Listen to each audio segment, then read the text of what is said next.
Hello students, आज biology में आप लोग का टॉपिक क्या है? तो आज आप लोग का टॉपिक है सेक्स डिटरमिनेशन। ठीक है, तो आज आप लोग का टॉपिक क्या है? Sex determination.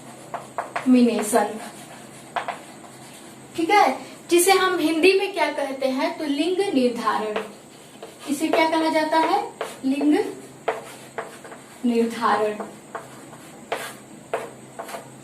ठीक है, अब देखिए हमें ये जानना है कि सबसे पहले इसको हम आपको लोग को सेक्स डिटरमिनेशन के बारे में बताने से पहले हम ये बताना चाहेंगे कि जो क्रोमोसोम होता है वो क्या होता है। ठीक है, नेक्स्ट आपको बताएंगे कि ये जो लिंग निर्धारण होता है ये क्या होता है। ठीक है, तो देखिए सबसे पहले हमें किसके बारे में जानना है? तो हमें क्रोमोसोम के बारे में जानना है, डीएनए के बारे में। तो सबसे पहले हम किसका स्टडी करेंगे? तो डीएनए का। अब देखिए ये डीएनए क्या होता है?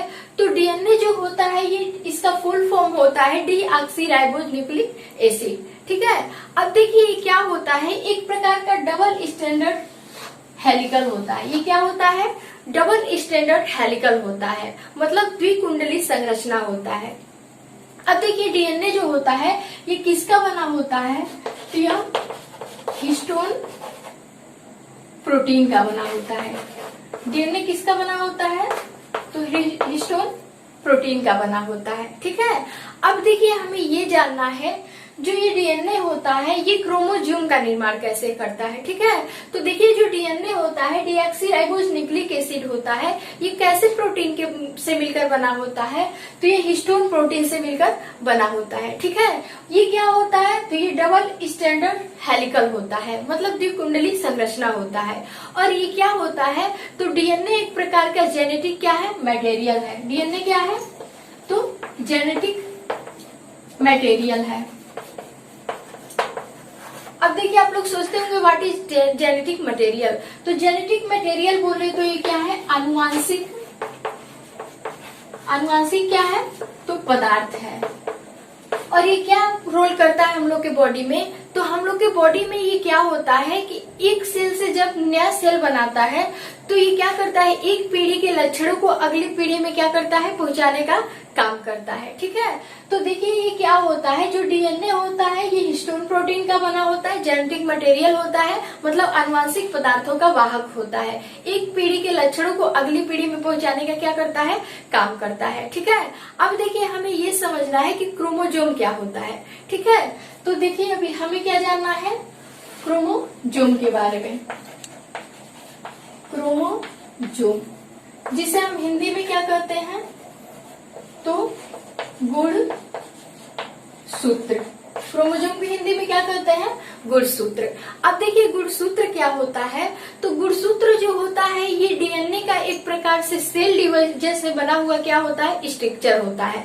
जब क्या होता है डीएनए जो सेल होती है, सेल का क्या होता है? जब सेल डिवीजन होता है, क्या होता है? जब सेल डिवीजन होता है, मतलब जब कोशिका विभाजन होता है, क्या होता है? कोशिका विभाजन। तो कोशिका विभाजन के फलस्वरूप ये जो डीएनए होता है ये क्रोमोसोम का क्या करता है? निर्माण करता है। और क्रोमोसोम कैसे बनता है? तो जो डीएनए का स्ट्रक्चर होता है ये आपस में लिपट करके किसका निर्माण करता है? तो XY क्रोमोसोम का। किसका निर्माण करता है?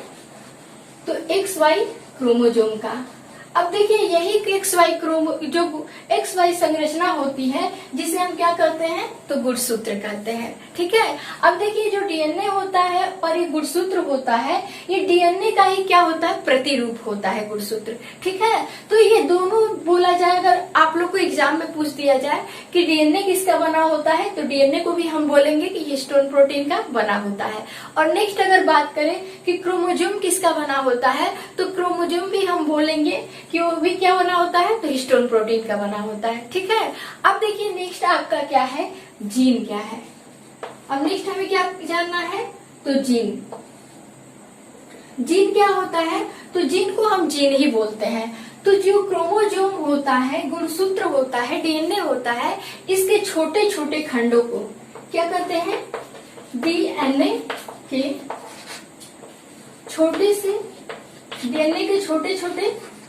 खंडों को हम क्या कहते हैं, तो क्रोमो, डीएनए के छोटे छोटे खंडों को हम क्या कहते हैं, तो जीन कहते हैं। ठीक है, ये जीन क्या होता है, तो जीन जो होता है एक स्मॉलेस्ट यूनिट होता है। किसका स्मॉलेस्ट यूनिट, तो डीएनए का। तो डीएनए का सबसे छोटा जो खंड होता है, जो आनुवंशिक पदार्थ की क्या होता है, यह इकाई होता है। आनुवंशिक पदार्थ का इकाई कौन होता है, तो ये क्या होता है, जीन होता है। ठीक है, ये जीन जो होता है ये डीएनए का बना हुआ क्या होता है, खंड होता है। तो डीएनए के खंड को हम क्या बोलते हैं, जीन कहते हैं। ठीक है, और इसकी सबसे छोटी इकाई जो होती है ये क्या होती है, जीन होती है।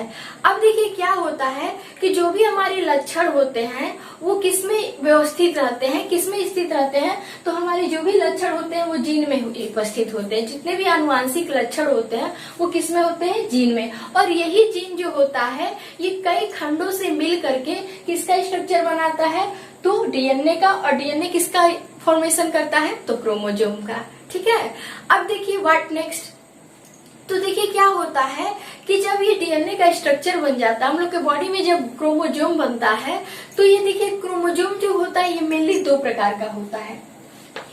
ये क्रोमोसोम जो होता है, क्रोमोसोम बोले तो गुणसूत्र। गुणसूत्र जो होता है ये देखिए क्रोमोसोम जो होता है कितने प्रकार का होता है, तो मेनली दो प्रकार का होता है। ठीक है, एक क्या होता है, तो सोमैटिक क्रोमोसोम होता है, और एक क्या होता है, तो सेक्स क्रोमोसोम होता है। ये जो क्रोमोसोम होता है, गुणसूत्र होता है, कितने प्रकार का होता है, तो दो प्रकार का। एक को हम क्या कहते हैं, सोमैटिक क्रोमोसोम। एक क्या होता है, सोमैटिक क्रोमोसोम होता है, और सेकेंड क्या होता है, तो सेकेंड आपका होता है सेक्स क्रोमोसोम। ठीक है, इसे हम क्या कहते हैं, लिंग गुणसूत्र। इसे हम क्या कहते हैं, लिंग गुणसूत्र। और जो सोमैटिक क्रोमोसोम होता है इसे हम क्या कहते हैं, तो कायिक गुणसूत्र। ठीक है, हम लोग के बॉडी में जो क्रोमोसोम होता है वो मेनली कितने प्रकार का होता है, तो दो प्रकार का होता है। कौन कौन सा, तो एक सोमैटिक क्रोमोसोम होता है, कायिक गुणसूत्र होता है, और एक क्या होता है, सेक्स क्रोमोसोम होता है, जिससे हम क्या कहते हैं, लिंग गुणसूत्र कहते हैं। अब देखिए आप लोग सोचते होंगे कि what is somatic chromosome and what is sex chromosome. ठीक है, तो देखिए ये जो सोमैटिक क्रोमोसोम होता है जिसे हम कायिक गुणसूत्र कहते हैं, ये हमारी काया का निर्माण करता है। काया बोले तो बॉडी। ठीक है, तो ये जो सोमैटिक क्रोमोसोम होता है, कायिक गुणसूत्र हम लोग के बॉडी के स्ट्रक्चर का फॉर्मेशन करता है। मतलब हम लोग के शरीर के जो भी बाह्य लक्षण होते हैं, ठीक है, उसका ये संरचना क्या करता है, बनाता है। और वही बात करें सेक्स क्रोमोसोम की, जिसे हम क्या कहते हैं, लिंग गुणसूत्र कहते हैं, तो ये क्या काम करता है, तो जो भी हमारे आनुवंशिक लक्षण होते हैं, जितने भी लक्षण हमारे गुणसूत्र में होते हैं, क्रोमोसोम में होते हैं, ऐसे लक्षणों को कौन बनाता है, तो सेक्स क्रोमोसोम बनाता है। ठीक है, ये जितने भी रिप्रोडक्टिव ऑर्गन होते हैं उनका ये क्या करता है, डेवलपमेंट करता है, विकास करता है। ठीक है, अब देखिए नेक्स्ट हमें क्या जानना है, अब सेक्स डिटर्मिनेशन क्या होता है, लिंग निर्धारण क्या होता है। ठीक है, अब इसके बारे में हमें जानना है।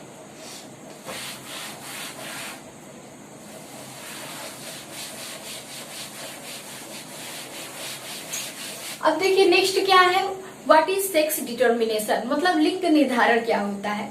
तो जैसे कि आपको आप लोग अभी रिसेंटली बताया है कि जो क्रोमोसोम होते हैं हम लोग के बॉडी में दो टाइप के होते हैं। एक क्या होता है, एक सोमैटिक क्रोमोसोम होता है, और एक क्या होता है, सेक्स क्रोमोसोम होता है। ठीक है, तो अब हमें सेक्स क्रोमोसोम के बारे में जानना है।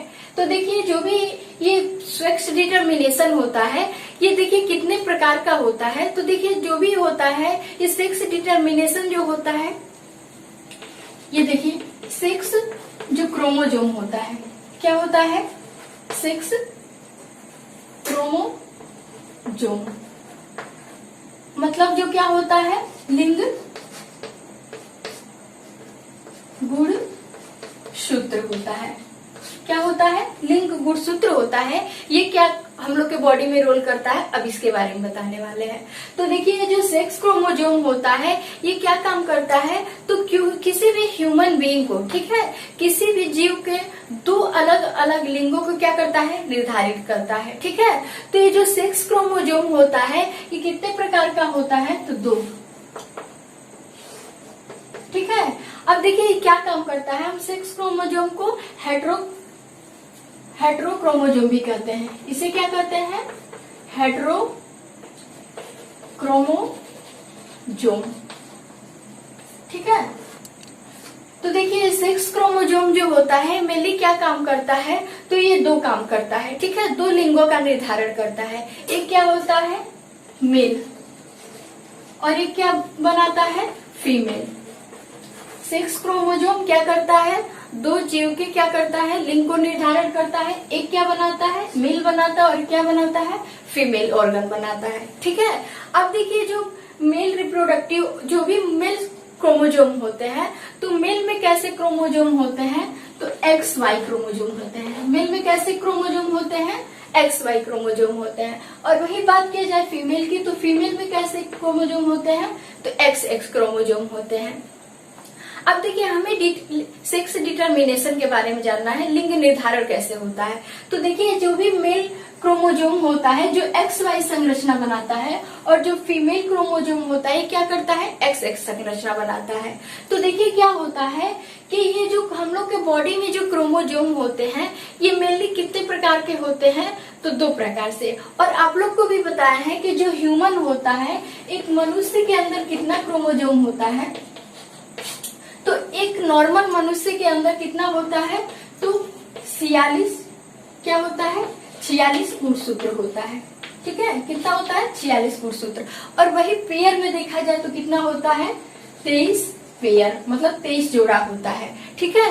तो देखिए इसमें 22 जोड़ा जो होता है, वो 22 जोड़ा कौन सा क्रोमोसोम होता है, तो सोमैटिक क्रोमोसोम होता है। 22 जोड़ा कौन सा होता है, तो सोमैटिक क्रोमोसोम होता है। और एक जोड़ा जो होता है, एक पेयर कौन सा क्रोमोसोम होता है, तो सेक्स क्रोमोसोम होता है। कौन सा होता है, सेक्स क्रोमोसोम होता है। तो हमें किसके बारे में जानना है, तो सेक्स क्रोमोसोम के बारे में। तो देखिए सेक्स क्रोमोसोम होता है ये क्या करता है, 2 लिंगों का निर्धारण करता है, फीमेल और मेल, ठीक है।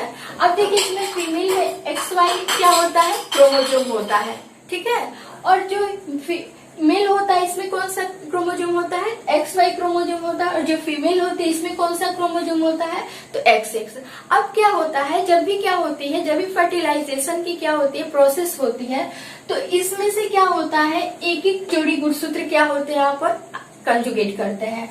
तो देखिए जब मेल का क्या X क्रोमोसोम आता है और फीमेल से क्या आता है, X क्रोमोसोम आता है, तो उससे किसका लिंग निर्धारण होता है, तो फीमेल का, ठीक है। कौन सा रिप्रोडक्टिव ऑर्गन बनता है, तो फीमेल का। और वही बात किया जाए अगर क्या होता है, मेल की तरफ से क्या होता है, Y क्रोमोसोम आता है, और फीमेल की तरफ से क्या होता है, X क्रोमोसोम आता है, तो इससे कौन सा वो जो लिंग होता है किसका निर्धारण होता है, तो मेल का निर्धारण होता है। कौन सा लिंग निर्धारण होता है, तो मेल का होता है, ठीक है। तो इस प्रक्रिया को हम क्या कहते हैं, सेक्स क्रोमोसोम, जिसे हम क्या कहते हैं, सेक्स डिटर्मिनेशन कहते हैं। जो भी ये प्रोसेस होती है, मतलब मेल से जब X जो क्रोमोसोम होता है और फीमेल से X क्रोमोसोम होता है, तो उससे किसका निर्माण होता है, तो फीमेल का। तो इस प्रक्रिया को हम क्या कहते हैं, सेक्स डिटर्मिनेशन, मतलब लिंग का निर्धारण। और वही क्या होता है, मेल की तरफ से Y क्रोमोसोम आता है और फीमेल की तरफ से X क्रोमोसोम आता है, तो उससे किसका निर्माण होता है, तो मेल का निर्माण होता है, ठीक है। इन्हीं सारी प्रोसेस को हम क्या कहते हैं, लिंग निर्धारण, ठीक है। अब हमें ये जानना है कि जो भी जेनेटिक डिसीज होती है, ठीक है, वो कैसे होती है। अब हमें किसके बारे में जानना है, सिंड्रोम के बारे में जानना है। तो फिर हम अब मिलेंगे नेक्स्ट वीडियो में। Thanks for watching.